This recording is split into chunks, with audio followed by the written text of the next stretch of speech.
nous attend pour nous conter l'histoire de son château.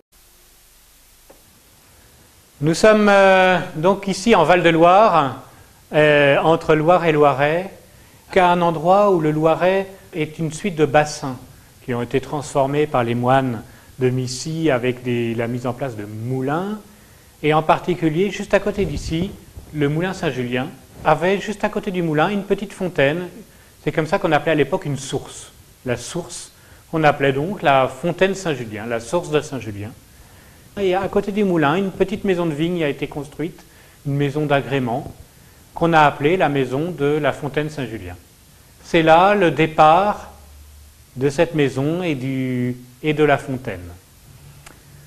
Les premières traces qu'on ait de la fontaine, c'est en 1603, avec la vente de cette maison des vignes, entre Claude Mainfermé et le sommelier, donc un secrétaire de la maison du roi qui achète cette maison à Orléans, qui achète cette maison de villégiature, qui y habite. On ne sait pas grand-chose de la maison à cette époque-là. Elle correspond à une partie qui est sur l'aile est du château, dans lequel on retrouve en cave des vestiges de voûtes plus anciennes que le reste de la maison. Donc là, début du XVIIe siècle, le sommelier qui reprend la maison, qui le lègue à ses descendants Lalonde, et qui le vendent en 1638 à Léonard de Ragan. Léonard de Ragan, seigneur assez important, qui s'intéresse à la fontaine et qui transforme la fontaine de la petite maison de vigne avec un petit parc à la française qu'on peut voir sur les plans de Fleury d'époque, qui le transforme d'une part en agrandissant le domaine qui va monter à une centaine d'hectares autour de la maison, mais aussi en construisant le corps central de la maison tel qu'on le connaît aujourd'hui dans son aspect extérieur, et puis en développant le parc. Donc nous sommes au XVIIe siècle, donc c'est un parc à la française. On dit que c'est un parc de Lenôtre. C'est au moins un élève de Lenôtre. L'école de Lenôtre dessine une étoile avec des allées qui rayonnent et tout un parc très, très, très dessiné, parc à la française autour de la maison, avec une grande allée plein nord directement vers Orléans. Ragan a su donner une véritable ampleur de petit château à ce qui n'était qu'une maison de vigne auparavant. Donc là, milieu du XVIIe siècle, qui nous mène en fait aux descendants de Ragan qui revendent en 1669 la maison à la famille Lebourg, qui le garde quelques années mais qui n'en fait pas grand-chose et qui les remettent en vente. Et on arrive finalement en 1754 à la vente de la fontaine à Ignace Seurat, une personnalité et un Orléanais qui en fait a fait fortune à Marseille et a chargé sa sœur, Avoie Pinchina, femme de François Pinchina, il l'a chargée de trouver une belle maison à Orléans pour ses vieux jours. Madame Pinchina s'en est chargée, a acheté la fontaine et en fait est tombée amoureuse de la fontaine. Et en fait, Ignace Seurat n'est jamais rentré passer sa retraite à Orléans. Il est mort encore dans la fleur de l'âge à Marseille. Et c'est sa sœur, Madame Pinchina, qui déjà habitait la fontaine, qui finalement a été l'héritière de son frère et qui a récupéré la fontaine. Madame Pinchina a pu à ce moment-là, juste avant la Révolution, faire tous les travaux dont elle rêvait. C'est elle qui a commencé par rajouter les deux ailes du château, de part et d'autre de la maison centrale construite par Ragan, avec le perron entre les deux ailes tel qu'on le connaît aujourd'hui, donc sans colonne.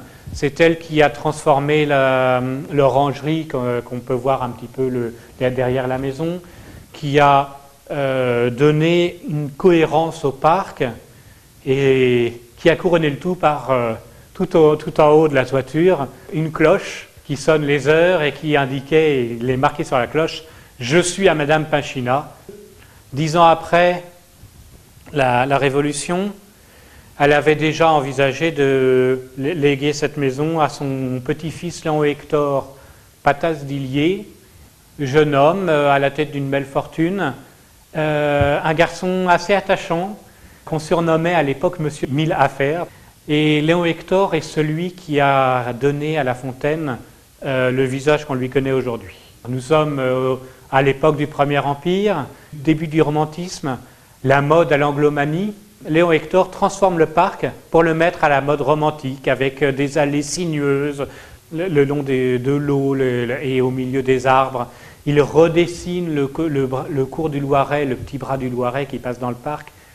Il construit ce qu'on appelle des fabriques, une fausse grotte artificielle à l'endroit de la fontaine Saint-Julien, des fausses ruines de temples grecs. Aujourd'hui, les ruines de ruines ont disparu. Et donc redessine tout le parc pour lui donner en fait un harmonieux mélange entre le parc à la française qu'il a su respecter dans ses plus belles parties et une partie de parc à l'anglaise plus romantique, plus en accord avec la nature. Donc transformation du parc, transformation aussi de la maison. Il ajoute une colonnade entre les deux ailes sur la partie nord. Il ajoute une bibliothèque, la bibliothèque ovale, ce grand salon empire dans lequel nous sommes, un grand escalier monumental dans l'aile est de la maison. En un mot, il transforme la fontaine pour lui donner toute la beauté qu'elle a aujourd'hui.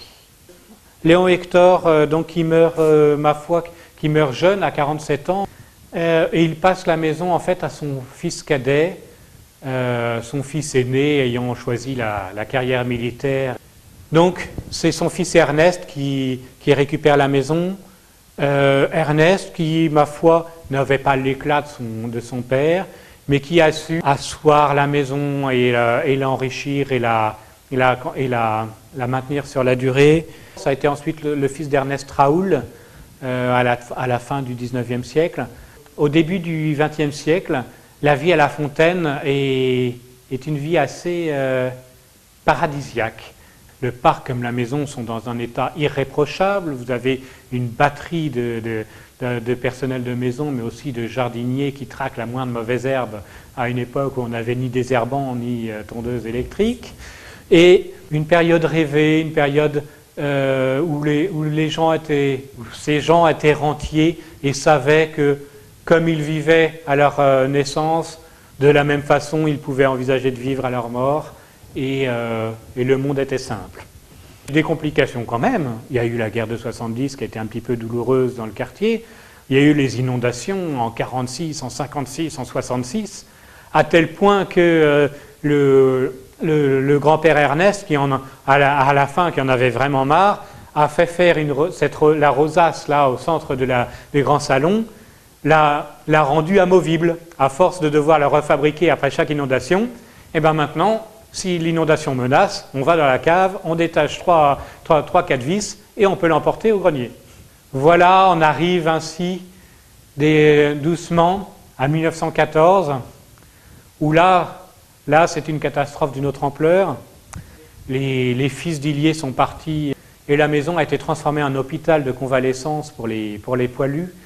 Par chance, aucun des fils d'Illier n'est mort pendant la Grande Guerre, mais la vie n'était plus la même chose pour ces familles, ces riches familles rentières et conservatrices de l'Orléanais.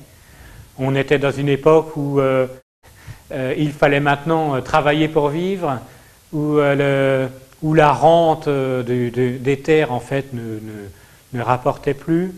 Les frères se sont partagés. Gaston s'est installé sur le moulin Saint-Sanson un peu plus loin.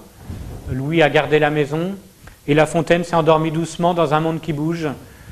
La Fontaine a passé la guerre de la Deuxième Guerre mondiale sans heurts notables, à part bien sûr les problèmes de l'occupation allemande avec les Allemands qui se sont installés dans le château, et a continué après la mort de Louis avec ses petits-enfants des Rousseau qui ont récupéré la maison et qui en fait n'ont pas pu vraiment s'en occuper. Ça nous a amené comme ça jusqu'aux années 70, où les petits-enfants de Gaston et Bertrand d'Illier ont repris la maison et ont essayé de recréer une vraie vie autour de cette maison qui s'était un petit peu endormie. Et c'est ce qu'on retrouve maintenant, donc, avec l'ouverture pour les journées du patrimoine, l'ouverture pour des concerts, pour des mariages, et prochainement pour un son et lumière qui, j'espère, fera date dans l'Orléanais. Nous allons maintenant rejoindre la bibliothèque pour parler plus de Gaston et de Louis, les deux fils les plus réputés du début du XXe siècle.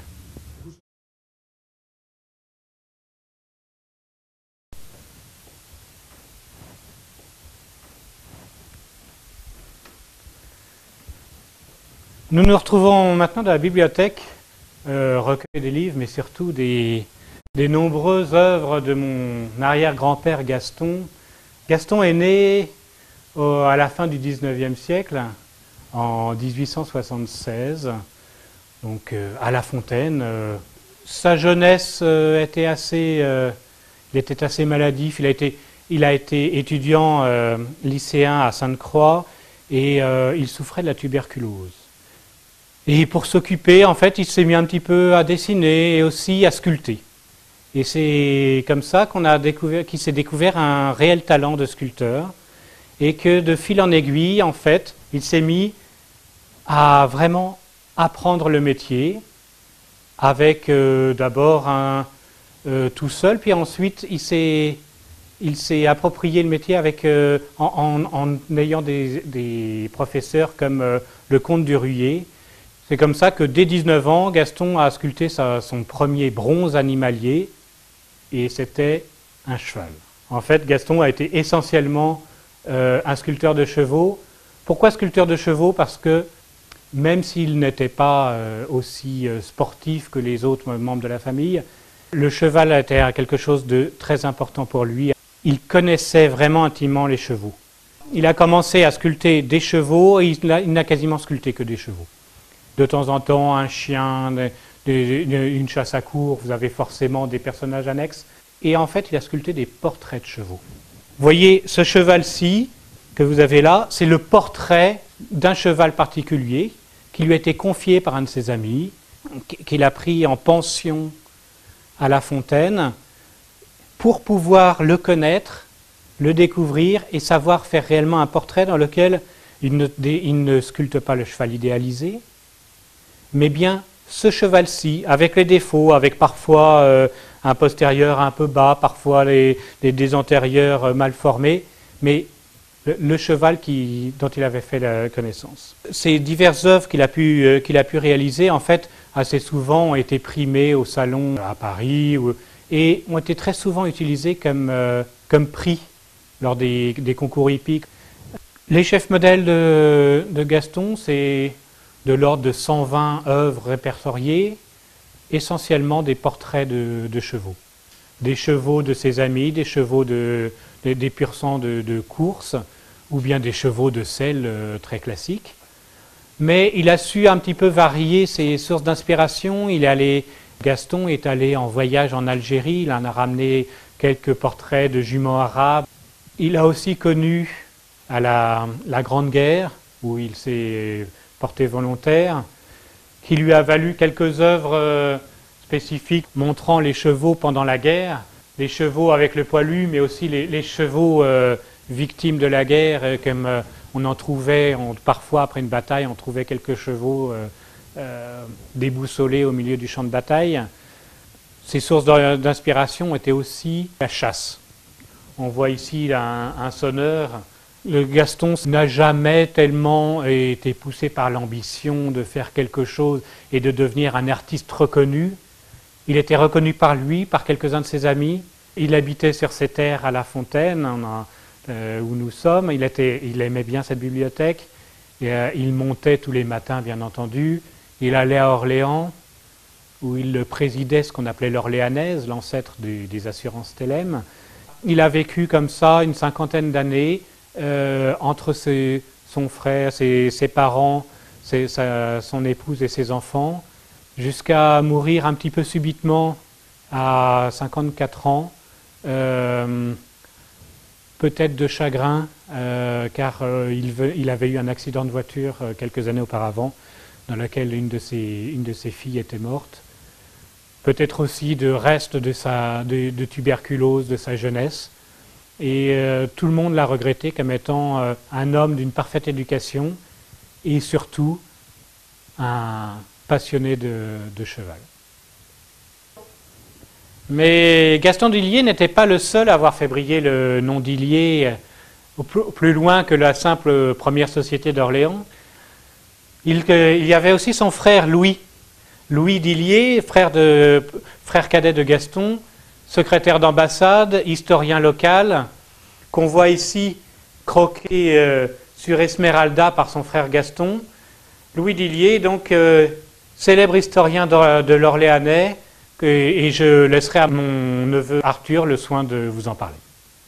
Donc en effet, je vais vous parler de Louis d'Illiers, qui est le frère de Gaston dont vient vous parler mon oncle.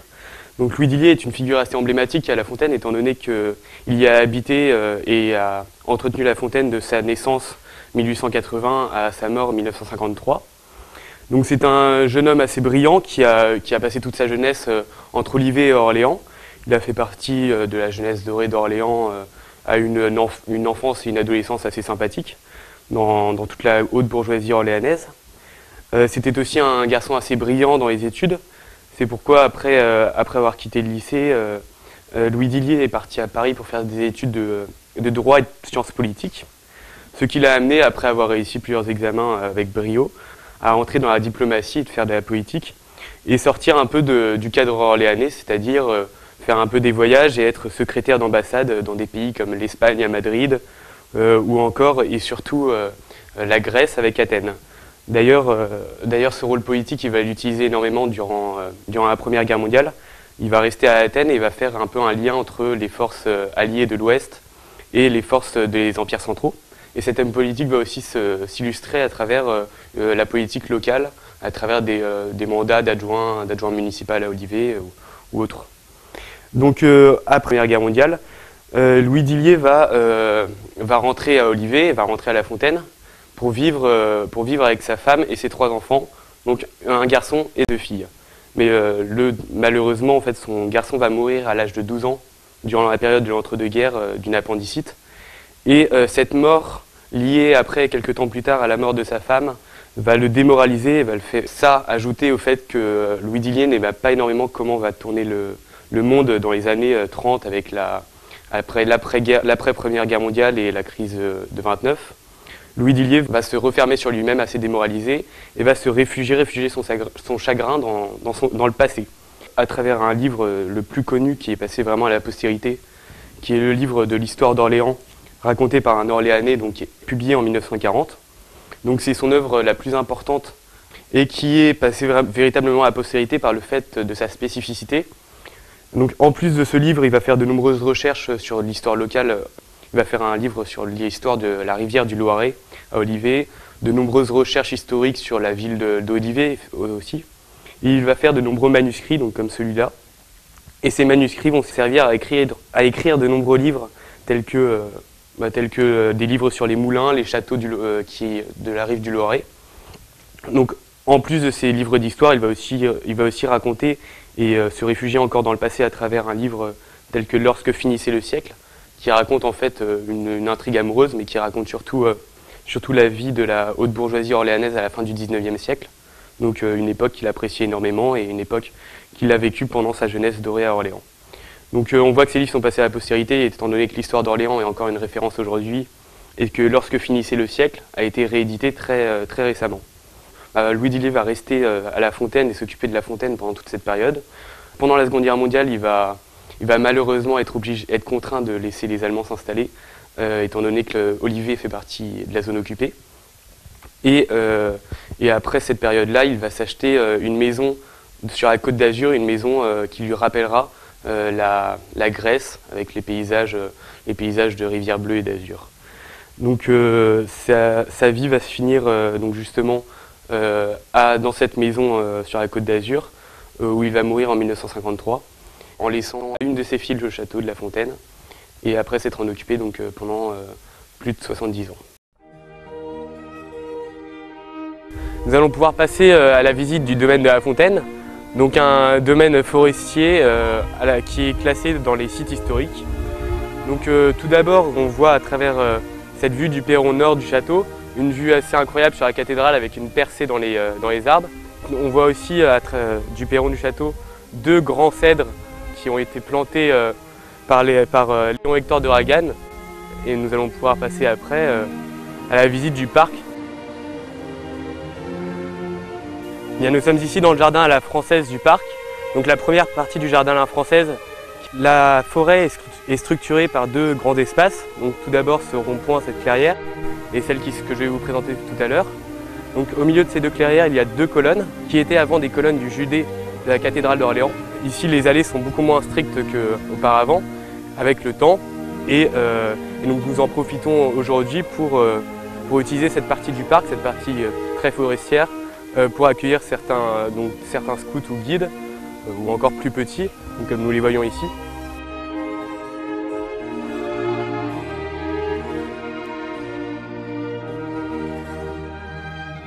Nous voici dans la seconde partie du parc à la française du domaine de la Fontaine.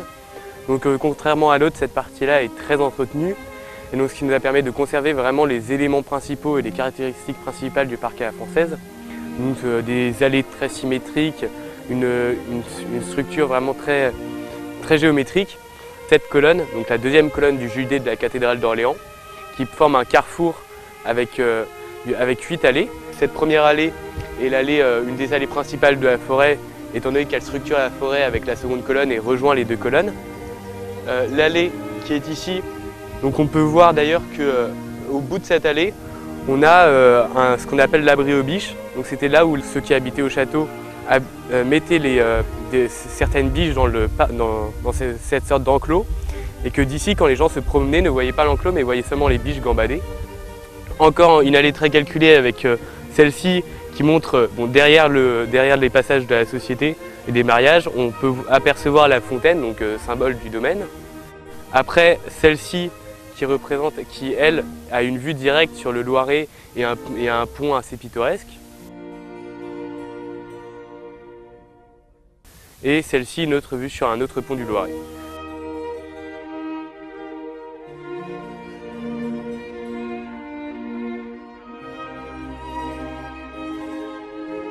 Voici un cèdre bleu qui a été planté en 1900 pour la naissance de Robert Dillier.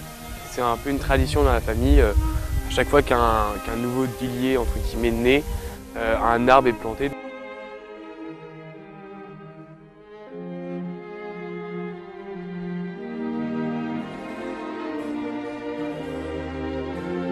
Nous voici dans le parc à l'anglaise du domaine. Nous sommes entre 2 parties du Loiret. Donc là c'est le Loiret, donc un plus petit bras que l'autre, qui est le bras public. La particularité du parc à l'anglaise, et surtout ici, c'est le fait que les allées ne sont plus géométriques, calculées. C'est que celui qui se balade peut avoir l'impression de se balader dans une balade champêtre forestière, l'impression que tout est naturel, même si au final tout a été travaillé. Nous voici au niveau de la grotte, symbole du jardin à l'anglaise en général. Donc elle a été construite sous l'époque de Napoléon, donc pour faire naturel même si c'est artificiel. Nous voici dans le jardin potager du parc, donc encore un parc à la française qui revient, avec ici un point très stratégique de l'architecture, on va dire. C'est-à-dire que nous avons à la fois une vue sur le moulin Saint-Sanson, un aperçu du moulin Saint-Julien, la statue qui est au fond et la fontaine, donc symbole de ce lieu, qui est présent au milieu.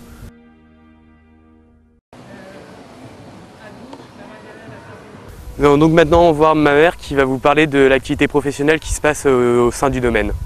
C'est Caroline, l'épouse de Pierre-Louis Dillier. Donc depuis maintenant 10 ans, la famille a décidé de créer une activité commerciale pour permettre l'entretien de la propriété. Une société commerciale qui fait de la location pour des séminaires, des mariages, des réceptions privées. Et nous avons monté depuis 3 ans une association qui est plus dans le culturel, donc qui organise beaucoup de concerts avec un rayonnement plus local pour permettre à des gens de venir à la fontaine, de connaître la fontaine autour aujourd'hui principalement de la musique.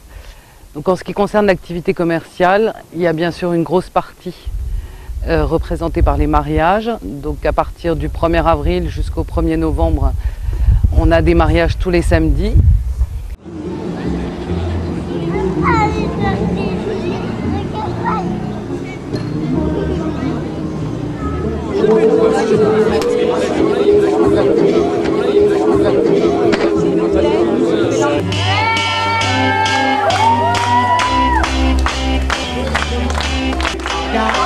Le reste de l'année, on travaille sur des séminaires, donc des entreprises qui viennent faire des lancements de produits, réunir leur personnel, qui font des manifestations, des soirées festives de fin d'année. Les gens bénéficient d'une partie du parc, d'une tente et de l'orangerie que nous avons rénovée il y a 10 ans. Donc nous avons tout type d'activités. Nous avons eu une fois l'installation d'un bâtonnier d'Orléans à qui ses confrères avaient offert des petits tigres. Donc il y avait des tigres dans le parc. En ce qui concerne l'association, donc ça fait 3 ans, le président est Roland Boitard. Depuis 2 ans, on accueille des masterclass de piano. Donc ce sont des élèves d'Orléans et de Paris qui viennent, qui toute la journée travaillent leur piano. Donc il y a un concert d'ouverture, un concert de clôture. Pour l'association, les concerts sont vraiment la principale activité qui se développe de plus en plus, puisque cette année on a fait 4 concerts autour d'un cycle de Schubert. On va vous jouer certaines œuvres qui sont des œuvres